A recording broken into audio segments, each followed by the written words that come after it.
writers, you're listening to the Kobo Writing Life podcast, where we bring you insights and inspiration for growing your self-publishing business. I'm Joni DiPlacido, and I work on the business team at KWL. I'm Stephanie McGrath, the Publisher Operations Specialist at Kobo Writing Life. So this episode we're talking to David Wind about his latest title, The Indie Writer's Handbook, that actually releases on September 1st. Yeah, David was a really interesting podcast guest. He has been in the self-publishing game ever since 2008, when publishing was brand new. So he's seen literally everything. Yeah, he's been around to see a lot of shifts in the industry. He's been there since the very beginning, and he has experience in both traditional publishing and independent publishing. And he also offers some great advice on if you're first starting out and where you should be spending your money and how to actually present yourself as a professional writer. Yep. So if that sounds good to you, please keep listening. Thank you. So we have David Wind joining us today. David Wind is a hybrid author. You've published 40 titles, is that right? Yes, that's right. 40 novels. Awesome. Do you want to tell us a little bit about yourself?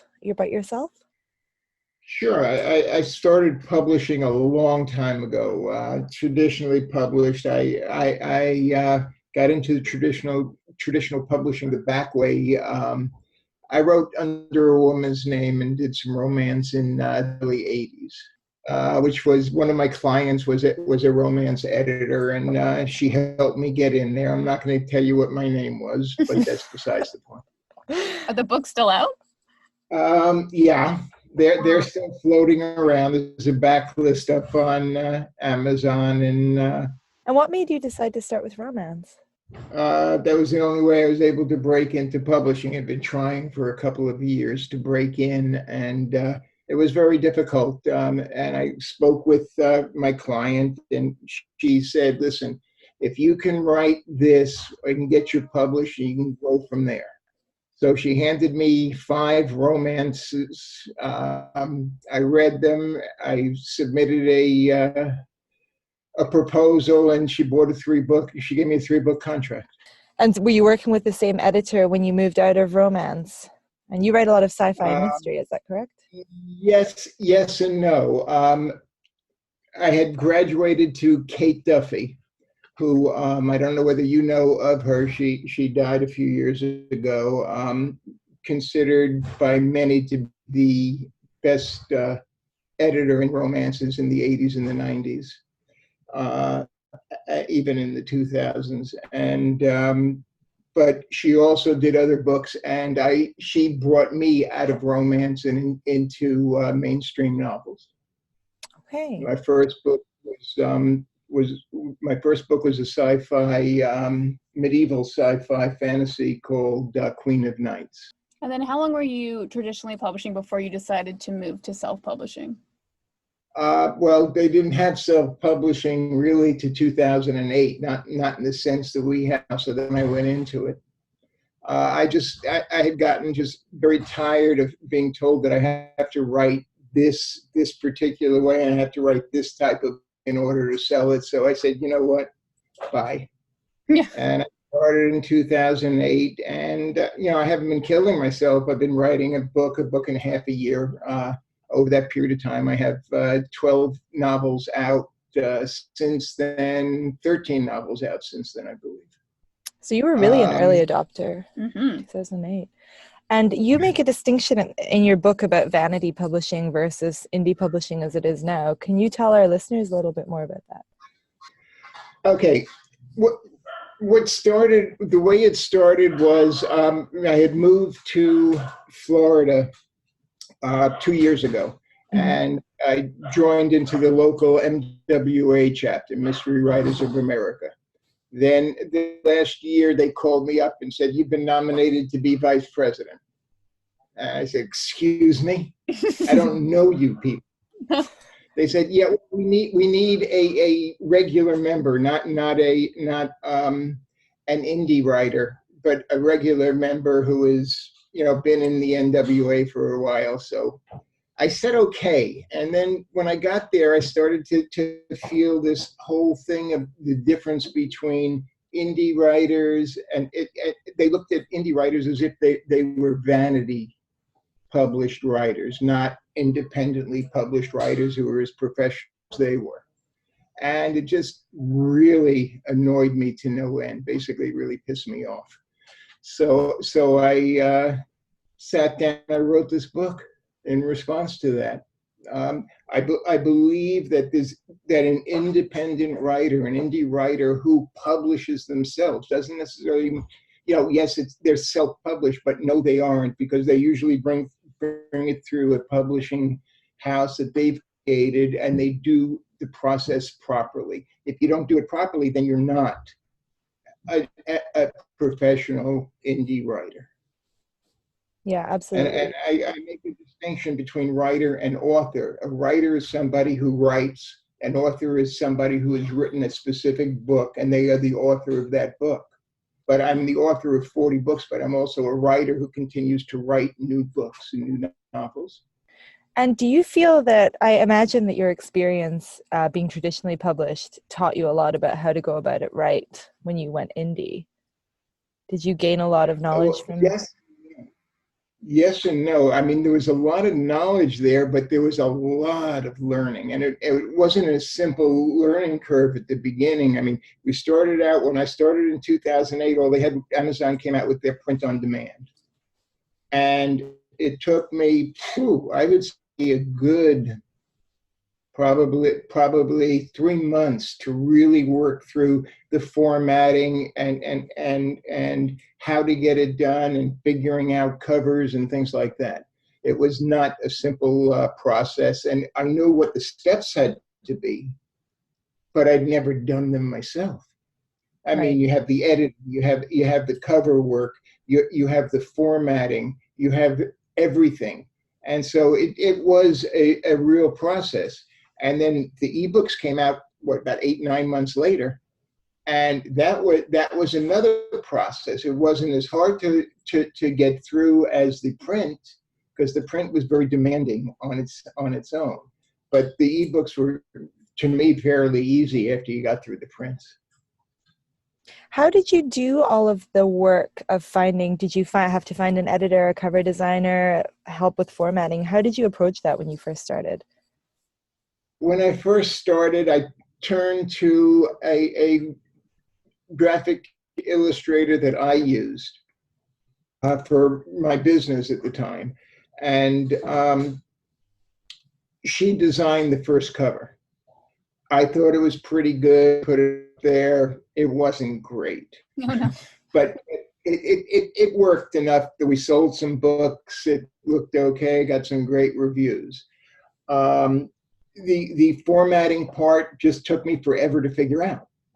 And I just had to keep doing it over and over and over and over again until I could, because they really didn't have great templates back then. They were. I think Amazon was winging it as much as the writers were winging it all together.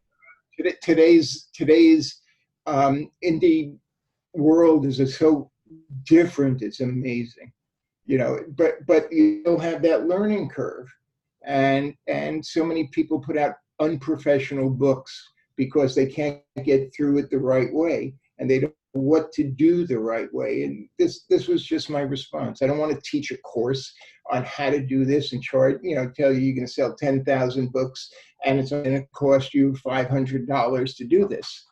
I just want them to learn how to be a professional and go about it in a professional manner. That's all. Get reputations to where traditional writers' reputations are. That's where we should be. Yeah. So your book takes us through the whole formatting process. And going back to what it was like in 2008, how much, obviously the industry has changed enormously. What's the biggest difference that you've seen? Well, it's not so much a difference as the way it evolved, and it evolved from something that a few people took a shot at, and then a few others started selling really, really well. They found a formula to get it going, and it moves. And the industry itself balances against the writers and the market people who have figured a way to bypass and get their books sold first. So right now, everything is like a first come, first serve, where you come up with a new idea that gets you into the sales end of it, and then everybody else jumps in. So some of us just like sit back and just go along as what we are, independent writers and independent publishers, and others try to play with the market, and the retailers, the aggregators and the publishers that are out there, Apple, Kobo, everybody tries to balance out and make it a nice playing field that everybody can get to and work in. And I just wish that the writers out there would find a way to work together instead of trying to fight each other, getting more sales at other people's expenses. That's all. I'm kind of an altruistic guy, so what I see out there is not necessarily what the rest of the world sees. You publish your books on all platforms, correct? Yes. And have you always done that? Oh, well, I started out only on Amazon, and then I went into Smashwords because I couldn't publish on Apple. Kobo wasn't really there yet. Mm-hmm. So I went to Smashwords, got moving on Smashwords, but they didn't really go great. Draft to Digital came out. I went over to Draft to Digital, and that's when I was able to get onto Kobo and a few other things. I think Draft to Digital offered Kobo before Smashwords did. I'm not sure, but to my memory, that's what happened. Mm-hmm. And then I decided I wanted to go to Kobo directly myself. So I publish on Kobo, I publish on Amazon, and I publish on Draft to Digital, which I explain my reasons in the book. But I feel that you should be able to control a certain amount, and if you don't work on an iPad or an Apple machine, it's not that easy to deal with Apple. So it's much easier to go through Draft Digital or one of the other aggregators. So you mentioned previously about you wanted writers to be indie writers to be professional. That's kind of one of the takeaways you wanted from your book. Is there like some few key points that you think all indie authors should be doing to emanate a professional writer?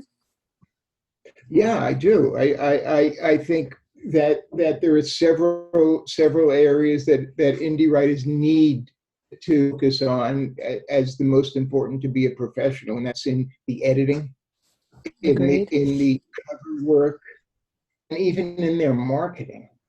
Mm-hmm. You know, they don't need to be spamming the world trying to sell their book. If they do it properly, it'll get there. If the book is written well, it'll get there.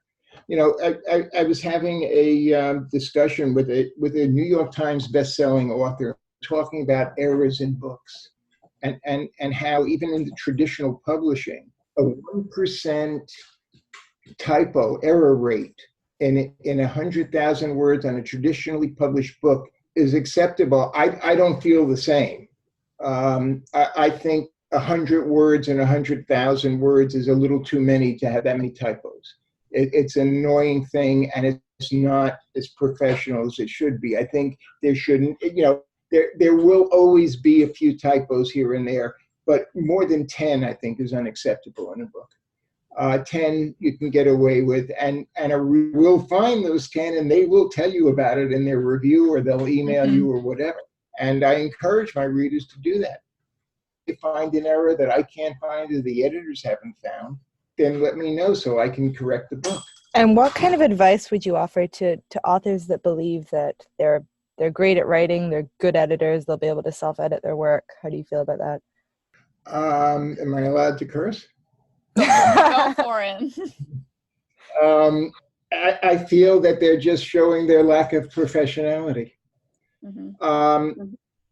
You can't catch all the errors yourself. And I explain in the book, and it's really simple. What you see, your brain already knows what you've written there. So a typo you may not see because you're reading it as if your brain is telling you this is correct because you know what the word's supposed to be. If they use Microsoft Word, to use the speak portion of it so that you highlight a paragraph or you take the whole chapter and you have Word read it back to you. Oh, that's a good tip. When it reads it back to you and you're following along, you hear the error, then you finally see it. Mm-hmm. But you can't spend months editing a book. It doesn't work. It's so much easier and so much more professional and so much better to have an editor do it. Absolutely. And like you said, you're too close to your own book to catch anything after a certain amount of time working on it. And the editor will be eventually. Normally, most publishing houses will have more than one pair of eyes look also. They have their editor. They have their primary editor. They have the copy editor. They have the proofreader. Usually it's three. Sometimes the copy editor and the proofreader are the same. I mean, one of the old tricks of editing is to read your book backwards. If you read it backwards, you catch every error there is because you're reading each word out of sequence. So it's not in your mind that is the way you wrote it. Your brain so can't that fill will in do the gap. That's a hell of a process if you write 110 or 120,000 word book. How did you go about finding an editor? Did you use anyone that you'd worked with in the traditional world, or did you find new people? No. I found freelance editors. There's always been freelance editors who work in publishing and who work independently. And several of them I met through. I'm a member of the Authors Guild, the Mystery Writers, the Sci-Fi Writers, Novelists Inc. And within those groups, there are a lot of editors there that you can talk with and work with and hire. Today, I have one editor, Lacey Redding, who has a company called Pelican Proofing and Editing, and she's my editor at this point. And then I have her do it, and once she's finished, she sends it back. I make the editorial corrections. I then give the book to my wife, who then reads it again, finds whatever errors I missed and Lacey missed. Then it goes out to between 3 and 5 beta readers who have instructions that anything they find that's wrong, that doesn't make sense or anything else, let me know. And one of the things I also do is I say, if there's words you don't understand, tell me about them. Mm-hmm. Yeah, this way I know that when you're writing to a specific audience, you need to write with words that they understand. So you need to make sure that your language fits them. So have you always used beta readers, or do you use the same ones, or how have you incorporated beta readers into your process? Usually I use the same one. I try to find 1 or 2 new ones each time. I have basically 3 that I use, and then I try to find 2 others who haven't read so they have a fresh eye at what's going on. How do you find them? There's a lot of ways to find beta. You find them in your family, and you don't find them from your friends, because they're not going to tell you what you really need to know about the book, and they'll correct it to a point, and that's about all. They're doing you a favor, and you're their friend or you're their family. You reach out. If you're in a writers organization, ask other writers if they can work with you and take a look at your book, read your book. You can go to places like Authors XP, who will find you beta readers. You pay them, not the beta readers, because the beta readers are a free book, and they will agree to read the book. It's not even for a review. It's just for a beta read to give back their impression on you. And that's what happens there. And that's the way you find beta readers. There are a lot of services out there. Some are legitimate, some aren't. So you have to be very careful. So for someone starting out, what do you think is the best places for them to invest in? So I'm assuming you're going to say editing, which agreed. But what other parts do you think? The most important places to invest in are editing and cover design. And editing can run you, depending where you go, as little as $100, and up to $1,000 or $1,500, depending on the experience of the editor, the quality of their work, and the size of your novel or your book, the size of your manuscript. Your cover work can go from as low as $50 for pre-made professional covers, which are not a terrible thing to have, up to God knows what. I mean, there are some artists that'll charge you $2,000 or $3,000 because they think they're worth it. I don't, but that's besides the point. Cost is about $100 to $150 for me, is what I found with most good book graphic designers who are busy. They don't need to charge you $500 or $600 or $700. I work with Stephen Novak of Novak Illustrations. He's done my last 12 books, and I think I pay combined print and ebook about $150. That's pretty good. Yeah, it's not less than expensive. And if you take a look, if you just look on Kobo and take a look at the covers up there, I think he's done 80% of those covers. So we'll give him a He shout does out. wonderful work, and he's not overly expensive, and he likes to work with authors. Because I know we've heard from other authors, sometimes it can be a pitfall in listing someone who does a different type of graphic design, because covers are different. Yeah, you have to be careful, because they a lot of times they'll use artwork that they buy, but they have a license for only a certain amount of time of use of it. So you have to make sure that they have cleared the copyright, and you have complete use of it. You don't have to worry about, if you sell more than 10,000 copies of a book, they're now going to start charging you more money for your for the graphic the artist decided to use for you. And you need someone that understands your genre also, because the covers vary so much within. Absolutely. Most cover artists are not going to read a book unless you're going to pay them their hourly rate to read the book. So you have to give them a good, short, concise synopsis. Give them a synopsis and say, show me what you think you could do.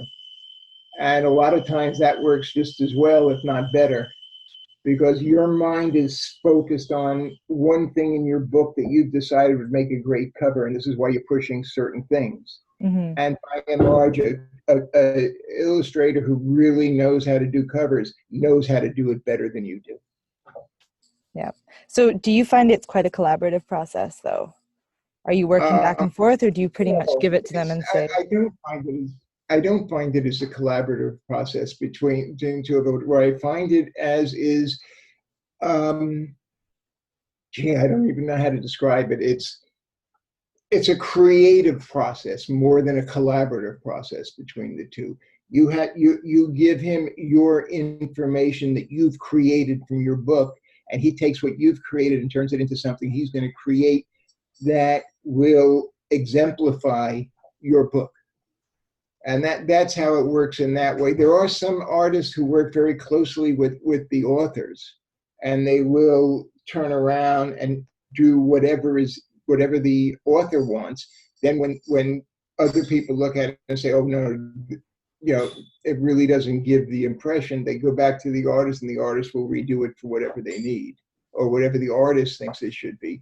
But I don't really look at it as a really collaborative process, because it's not. An artist's mind functions very differently than a literary mind. It's a different type of thinking. One is visual, one is not. Right. And I'm curious, now that when you started doing indie publishing in 2008, do you still do some traditional publishing, or are you completely indie now? I've stopped. Right. I've stopped doing traditional publishing. I mean, if they came after me and said, yeah, write me a book, I'll do it. Right. But by and large, I just love the freedom I have to write what I want. I'm not stuck in one genre. I write in 4 different genres, and I enjoy it. And, I have readers who like certain of my genre, readers who read it all, and some who only read one type, period. But as a writer, I love exploring new things. I mean, to write the same thing over and over again just doesn't make sense. I mean, I have a sci-fi series that's done really well, a sci-fi fantasy called Tales of Nevia. The first book is a free book, Born to Magic.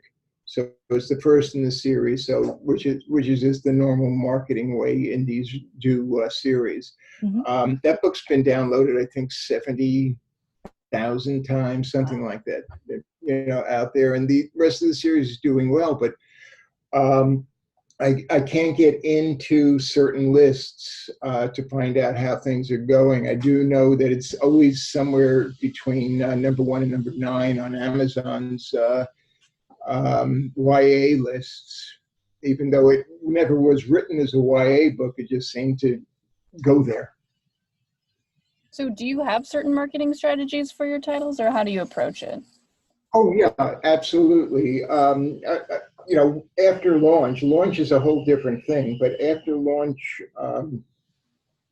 I tend to run either monthly or every other month, bi-monthly specials on specific titles, putting it out free for a day or reducing the price to 99 cents or $1.99, depending what it is.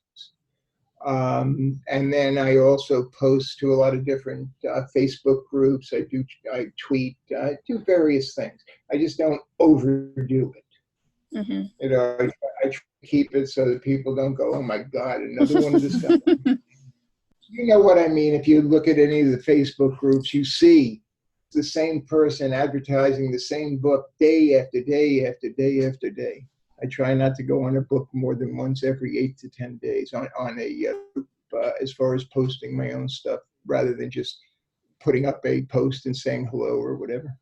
I'm curious about how you work across multiple genres. Do you find that your readers stick within the genre that they read, or do they follow you across multiple genres and just read everything you write? I would say about 65% stick with their genres. Mm-hmm. Sci-fi readers are just absolute sci-fi readers. They really like that. They'll go into thrillers, but by and large, it's usually they'll stick with sci-fi and fantasy. Thriller mystery readers are the most devout of readers. They don't even want to look at anything that's a thriller or a mystery or some form of a mystery. Several of my mystery and thriller readers have written me saying, they enjoyed reading it, but they weren't going any further with the science, and they want more mysteries. Readers don't just pick up and start writing. They have to have a reason to write you. They love the book. They write a review, and they'll send me a note, and they haven't written a review, and I'll email them back and say, how come you didn't review the book? Yeah.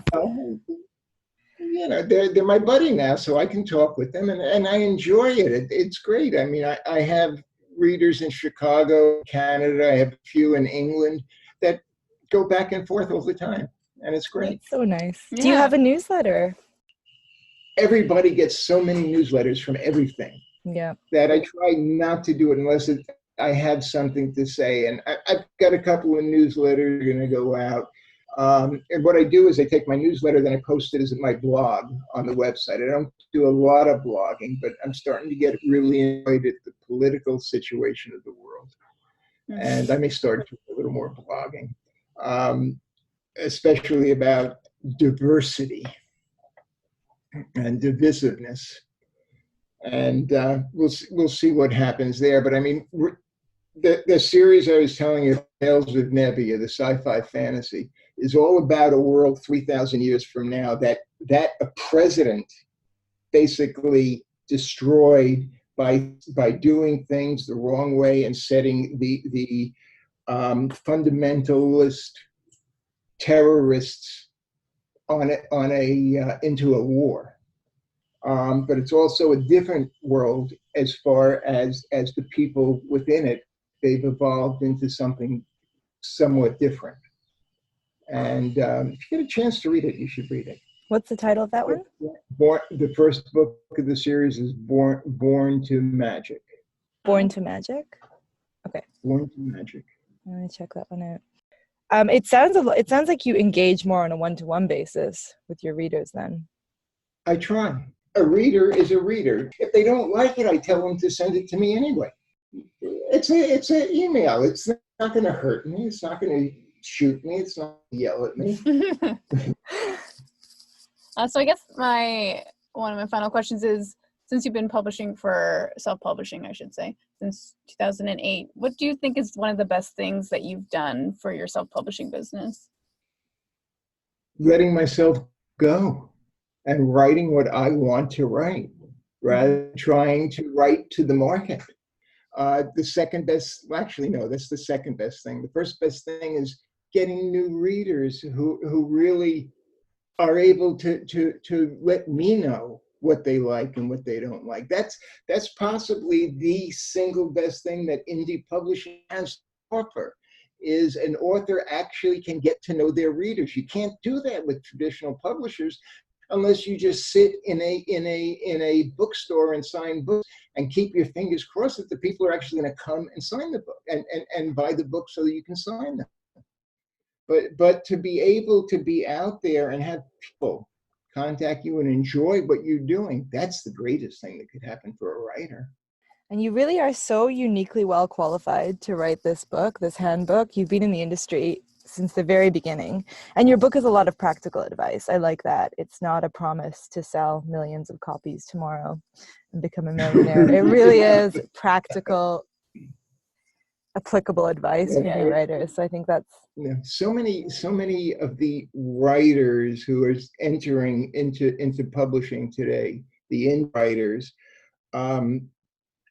see all these different courses and they put out so much money when what they should be doing is concentrating on getting their book done properly. They don't, once it's done and it's done right, they don't have to run out and publish it. They can take their marketing courses, they do whatever they want. They're on their own schedule. And with traditional publishing, you write a book, that doesn't come out for anywhere from 18 to 30 months after you've handed it in. So as an independent writer, you can put out a book immediately, or you can just sit back a little. It really is. You've got so many ways to do it without killing yourself. This is one of the, touching back when you were talking about political writing on your blog, do you think that indie publishing will ever be, because of how quick the turnaround time is with indie publishing, do you think it'll ever be used to write more political or kind of the moment pieces, more like journalism? Absolutely. Yeah, I think that might be the next thing that we see. I'm curious to see where we go with indie publishing. I'm shocked we haven't seen it yet. I really So am I. Because right now, for example, two years probably for a traditionally published book, by which point a presidency is halfway over, let's say, as an example. But it's I think that's one of the big advantages that people are not using indie publishing for yet. So I'm interested to see where that goes. I didn't even think of it that way. I think absolutely. I have not been able to figure out why, other than the fact that the people, bigger name people want that big payday from the publishers. Yeah. But the other people, one of the things is they don't want to sound like a conspiracy theorists. Yes, that's true. But if they had something really good to say and say it right and show the people what's going on, that's a whole different world. I've got a piece that I'm trying to figure out how to put out properly. I developed it as a marketing piece for this. It's a blog piece about divisiveness. And I take it not from the political aspect, but from the publishing aspect. And the divisiveness within publishing between traditional and indie, or as they go, quote, self-published. There's a whole other political world, publishing political world, about this, and how the traditional publishers really want the world to think that indie writing and indie publishing is vanity publishing because it allows them to sell more books. Mm-hmm. So this is part of what I'm looking at is marketing, but it's also a lot more. It's more geared toward the writers, and not for sales, but to make them understand the differences between traditional and independent publishing, and what an indie writer has to do to make themselves more professional and stand on the same level as a traditional publisher. Actually, we should be standing above, because we do a lot more than they do. Yeah, absolutely. I think that the perception is really changing though now. Even what you're saying, I don't really think vanity publishing is used much anymore. It really is of a time before digital publishing came into it. The other day. Did you? Where did you read it? Honest to God, there was an article about vanity publishing. How traditional publishers still look at self-publishing as vanity publishing. Right. Mm-hmm. And it's one of the reasons I want people to stop using the word self-publishing and start using the word independent publishing. Mm-hmm. That's interesting. We use both here. We never use vanity, but self and indie publishing. But yeah, I think that there's still a lot of work to do in terms of changing the perception then, apparently. But I think we're getting there. Slowly. There's a lot of work. I mean, Kobo tends to reach a lot more places than even Amazon does as far as countries go. I think that's important, which is one of the reasons I chose to go on to Kobo directly rather than through an aggregator. And it's just, as I said, Amazon and Kobo are the two that I go directly with, and then anybody else I just could go through Draft to Digital. And I explain in the book, in the Indie Writer's Handbook, that picking an aggregator has to be something that you feel comfortable with. You look at what they can do, and then you pick which one is going to be the best one for you if you're not going to go direct to everybody. And I'd rather write than spend an extra 2 hours a day trying to figure out what's going on each of the publishing platforms. Exactly. Yeah, I think that's a big part of indie publishing is you have this many hours in a day. You need to figure out where they're most effectively used. So when can readers expect your book? When does it come out? The book is out on September 1st. All right, pretty soon. We'll include the link in the show notes to this. And where can readers and listeners find your work online? You have a website? They can go to the website, which is davidwynn.com. They don't need the www. They can use it, but just davidwynn.com. davidwynn.com. Awesome. All right. We will post all of these links on the show notes. Yeah, I'm excited to share your book and your advice with everyone. I think you've got some great stuff in there. A lot of great stuff. I appreciate that. Thank you for listening to the Kobo Writing Life podcast. David Wynn's book can be purchased on kobo.com, and we'll share the link on the show notes. If you're looking for extra tips on how to grow your sales, visit kobowritinglife.com. And if you like this podcast, please don't forget to rate, review, and subscribe because it helps other listeners find our podcast. This episode was produced by Stephanie McGrath and Joni DePlacido. Music was provided by Tearjerker, and this episode was edited by me, Stephanie McGrath. Special thanks to David for being a guest on our podcast. If you're ready to start your self-publishing journey today, sign up for free at kobo.com/writinglife. Until next time, happy writing.